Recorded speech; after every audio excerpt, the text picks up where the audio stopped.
বৃষ্টিতে আমাদের বাসায় পানি উঠে গিয়েছিল। দেখেন মোটর দিয়ে পানি বের করে নিচ্ছি, প্রায় 3-4 ঘন্টা হয়েছে পানি বের করতেছি, এখনও অনেকটা পানি আছে। আমার বাসায় মাজা পানি হয়ে গিয়েছিল। দেখেন চারিপাশটা এখনও 24 ঘন্টা পার হয়ে গিয়েছে, তারপর পানি এখনও থই থই করতেছে চারিপাশটা।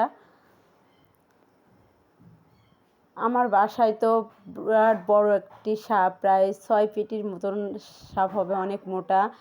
আমি প্রথমে সাপটা দেখে ভয় পেয়েছি, ভয় পেয়ে আমি দৌড় দিয়েছি।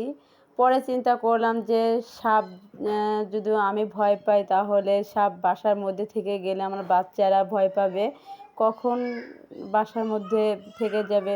এই কারণে আমি আবার ব্যাক করে সাপ দেখার জন্য দাঁড়িয়ে যাই। তারপরে দেখি সাপটা নিরিবিলিতে বের হয়ে যাচ্ছে বাইরে একটি ফুটো দিয়ে। আমি তো ভয়তে বাঁচি না।